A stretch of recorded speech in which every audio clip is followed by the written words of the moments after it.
সরকারকে ক্ষমতাচ্যুত করার দেশি বিদেশি ষড়যন্ত্র চলছে, দাবি দুদুর। সংসদ ভবনে যুক্তরাষ্ট্রের স্বাধীনতা দিবস উদযাপন মুক্তিযুদ্ধের অপমান, মন্তব্য বাসদের। যুক্তরাষ্ট্র বাংলাদেশের একটি পরীক্ষিত বন্ধু, বললেন বিরোধী দলীয় নেতা। ভারী বৃষ্টির পূর্বাভাস, 5 জেলায় বন্যার সতর্কতা। বিয়ের পরই গৌরীকে নিয়ে নাচলেন আমির। ব্রাজিল নরওয়ে ম্যাচ রাতে।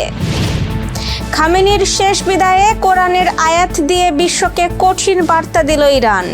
দর্শক, আমাদের রাতের আয়োজনে আপনাদের সাথে আছি আমি স্বপ্না দেবনাথ। শুনছিলেন প্রধান শিরোনাম। এছাড়াও রয়েছে অন্যান্য বিভিন্ন গুরুত্বপূর্ণ খবর। বিস্তারিততে যাওয়ার আগে আপডেট খবর পেতে গ্রামের কাগজের ইউটিউব চ্যানেল সাবস্ক্রাইব এবং ফেসবুক পেজ ফলো করে রাখুন। বর্তমান সরকারকে ক্ষমতাচ্যুত করার জন্য দেশি বিদেশি ষড়যন্ত্র চলছে বলে দাবি করেছেন বিএনপির ভাইস চেয়ারম্যান শামসুজ্জামান দুদু। জাতীয় প্রেস ক্লাবে আয়োজিত অনুষ্ঠানে তিনি নেতাকর্মীদের ধৈর্য ধরার আহ্বান জানান এবং দেশের রাজনৈতিক পরিস্থিতি নিয়ে বক্তব্য দেন। বিএনপির অসুস্থ 3 নেতা মির্জা আব্বাস, নজরুল ইসলাম খান ও ব্যারিস্টার রফিকুল ইসলাম মিয়ার আরোগ্য কামনায় আয়োজিত দোয়া মাহফিলে তিনি একথা বলেন।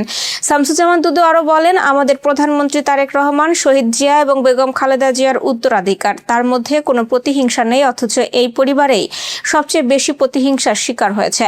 বিএনপির নেতাকর্মীরা 18 বছর ধরে নির্যাতনের শিকার হয়েছেন। শুধু নেতাকর্মীরাই নন, তাদের পরিবারও ক্ষতিগ্রস্ত হয়েছে। যাদের চাকরি পাওয়ার কথা ছিল শেখ হাসিনার আমলে, তারা সেই সুযোগ পাননি। এই কারণে এক ধরনের অস্থিরতা থাকতেই পারে, তবে নেতাকর্মীদের ধৈর্য ধরতে হবে। তিনি বলেন, অনেকে অনেক ধরনের জনপ্রিয়তার দাবি করেন, আমি কাউকে ছোট করছি না, কিন্তু দেশবাসী গণ অভ্যুত্থানের প্রধান শক্তি হিসেবে বিএনপিকেই গ্রহণ করেছে, কারণ ভোট দেওয়ার সুযোগ পেয়ে তারা বিএনপিকেই ভোট দিয়েছে। জাতীয় সংসদ ভবনের দক্ষিণ প্লাজায় যুক্তরাষ্ট্রের 250তম স্বাধীনতা দিবস উদযাপন বাংলাদেশের মুক্তিযুদ্ধ ও শহীদদের প্রতি অপমানজনক বলে মন্তব্য করেছেন বাংলাদেশের সমাজতান্ত্রিক দল বাসদ। কেন্দ্রীয় কমিটির সাধারণ সম্পাদক বজলুর রশিদ ফিরোজ আজ গণমাধ্যমে পাঠানো এক বিবৃতিতে এই মন্তব্য করেন। বিবৃতিতে বজলুর রশিদ ফিরোজ বলেন, 1971 সালের মহান মুক্তিযুদ্ধের সময় যুক্তরাষ্ট্র 7ম নৌবহর পাঠিয়ে বাংলাদেশের স্বাধীনতা যুদ্ধ ঠেকানোর চেষ্টা করেছিল এবং পাকিস্তানি বাহিনীকে সহযোগিতা করেছিল। তিনি আরো বলেন, ডক্টর ইউনূসের নেতৃত্বাধীন অন্তর্বর্তী সরকার জাতীয় নির্বাচনের মাত্র 3 দিন আগে যুক্তরাষ্ট্রের সঙ্গে একটি অসম বাণিজ্য চুক্তি করেছে, যা দেশের অর্থনীতি, স্বাধীনতা, সার্বভৌমত্ব ও জাতীয় নিরাপত্তার জন্য হুমকি। বিবৃতিতে তিনি অভিযোগ করেন, চট্টগ্রাম বন্দরের নিউ মুরিং টার্মিনাল সংযুক্ত আরব আমিরাত ভিত্তিক কোম্পানি ডিপি ওয়ার্ল্ডের কাছে হস্তান্তর, স্টার্লিং এর হাতে ইন্টারনেট ব্যবস্থাপনা দেওয়া এবং মিয়ানমারের আরাকানে মানবিক করিডোর ইস্যু সহ বিভিন্ন বিষয়ে যুক্তরাষ্ট্র তাদের এদেশীয় সহযোগীদের মাধ্যমে তৎপরতা চালিয়ে যাচ্ছে। বাংলাদেশ ও যুক্তরাষ্ট্রের সম্পর্ক দীর্ঘদিনের এবং মার্কিন যুক্তরাষ্ট্র আমাদের একটি পরীক্ষিত বন্ধু রাষ্ট্র বলে মন্তব্য করেছেন জাতীয় সংসদের বিরোধী দলীয় নেতা ডাক্তার শফিকুর রহমান। শনিবার আমেরিকান দূতাবাস কর্তৃক আয়োজিত সংসদের দক্ষিণ প্লাজায় আয়োজিত মার্কিন যুক্তরাষ্ট্রের 250তম স্বাধীনতা দিবস উদযাপন অনুষ্ঠানে বিশেষ অতিথির বক্তব্যে তিনি এই মন্তব্য করেন। বিরোধী দলের নেতা বলেন, বাংলাদেশে আশ্রয় নেওয়া লাখ লাখ রোহিঙ্গা শরণার্থীর মানবিক সংকটে মার্কিন যুক্তরাষ্ট্রের ধারাবাহিক সহায়তা ও পাশে থাকা আমাদের এই গভীর অংশীদারিত্বের একটি অনন্য প্রমাণ। আমরা দৃঢ়ভাবে বিশ্বাস করি, পারস্পরিক স্বার্থ এবং অভিন্ন লক্ষ্য ও উদ্দেশ্যের ভিত্তিতে গড়ে ওঠা এই দ্বিপাক্ষিক সম্পর্ক আগামীতে আরও সুদৃঢ় হবে। যশোর সহ আঞ্চলিক সংবাদ। বিশ্বকাপ মানেই ফুটবলের উন্মাদনা, আবেগ আর উৎসবের রং। তবে সেই উৎসব যখন একটি পুরো গ্রামকে বদলে দেয় ফুটবলের রঙিন রাজ্যে, তখন তা হয়ে ওঠে আলাদা আকর্ষণ। ঝিনাইদহের শৈলকুপা উপজেলার মনোহরপুর গ্রামে কবি গোলাম মোস্তফার বাড়ি এখন যেন এক টুকরো বিশ্বকাপ ভিলেজ। দূর দূরান্ত থেকে মানুষ ভিড় করছেন শুধু এক নজরে এই ফুটবল স্বপ্নের গ্রামটি দেখতে। আমাদের স্টাফ রিপোর্টার রাজীব হাসান জানিয়েছেন, আর্জেন্টিনা, ব্রাজিল সহ বিশ্বের নানা দেশের পতাকা উঠছে। দেয়ালে, রাস্তার ধারে ফুটবল কিংবদন্তিদের ছবি, চারদিকে নীল, সাদা আর হলুদ সবুজের রঙের ছটা। বিশ্বকাপের আবহকে নিজের আঙিনায় এনে সাজিয়েছেন কবি গোলাম মোস্তফার গ্রাম মনোহরপুর। আর সেই সাজসজ্জা দেখতেই প্রতিদিন ভিড় করছেন শত শত দর্শনার্থী। ফুটবলের বিশ্বকাপের উত্তাপ যত বাড়ছে, ততই বাড়ছে এই রঙিন বাড়ি দেখতে আসা মানুষের ঢল। যেন ফুটবলের ভাষায় পুরো গ্রাম যেন বিশ্বকাপ গ্রাম হয়ে উঠেছে। বাগেরহাটের মোরেলগঞ্জের নিশানবাড়িয়া ইউনিয়নে গুলিশাখালী ফাজিল মাদ্রাসার সাবেক অধ্যক্ষ মাওলানা আব্দুল বারী কর্তৃক ওই মাদ্রাসার ইসলামী ইতিহাস বিভাগের প্রভাষক শেখ আব্দুল্লাহ মাসুদকে লাঞ্ছিত ও মারপিটের ঘটনায় আজ সকালে বিচারের দাবিতে শিক্ষার্থীরা পরীক্ষা বর্জন, বিক্ষোভ ও মানববন্ধন করেছে।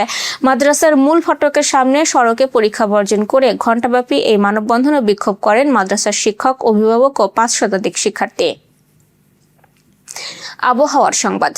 আগামী এক সপ্তাহ দেশের পূর্বাঞ্চল, দক্ষিণ পূর্বাঞ্চল ও উত্তর পূর্বাঞ্চলে ভারী থেকে অতি ভারী বৃষ্টির আশঙ্কা রয়েছে। এর প্রভাবে আগামী 5 দিনের মধ্যে বান্দরবান, কক্সবাজার, ফেনী, চট্টগ্রাম ও খাগড়াছড়ির কিছু এলাকায় নদীর পানি বিপদসীমা অতিক্রম করে স্বল্পমেয়াদী বন্যা পরিস্থিতির সৃষ্টি হতে পারে বলে সতর্ক করেছে বন্যা পূর্বাভাস ও সতর্কীকরণ কেন্দ্র।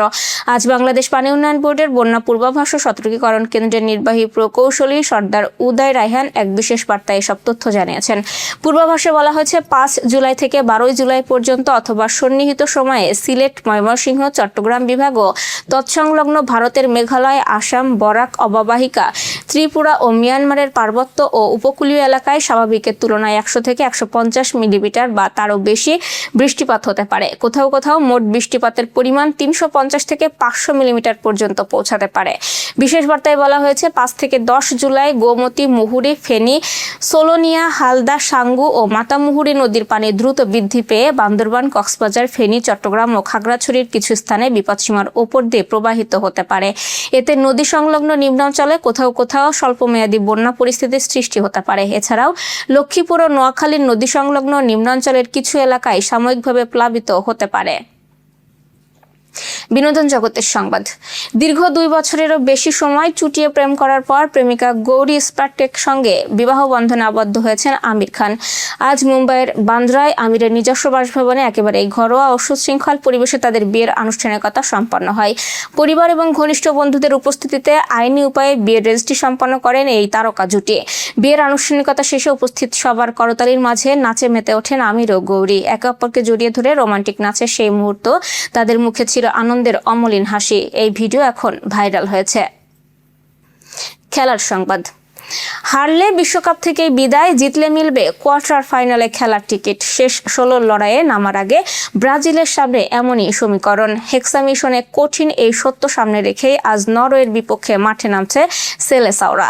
5 বারের বিশ্ব চ্যাম্পিয়নরা আর্লি হল্যান্ডের বিপক্ষে হাই ভোল্টেজ এই ম্যাচ খেলতে নামবেন আজ বাংলাদেশ সময় রাত 2টায়। একদিকে জাপানের বিপক্ষে শেষ মুহূর্তের নাটকীয় জয়ে শেষ 32 পার করা ব্রাজিলের হেক্সামিশন, অন্যদিকে আর্লিং হল্যান্ডের নরওয়ের সামনে ইতিহাস নতুন করে লেখার সুবর্ণ সুযোগ।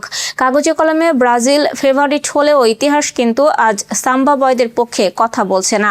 আজকের এই নকআউটের লড়াই ব্রাজিলের জন্য যতটা না কোয়ার্টার ফাইনালে ওঠা, তার চেয়েও বেশি নিজেদের পুরনো ভূত তাড়িয়ে অভিশাপ মুক্ত হওয়ার।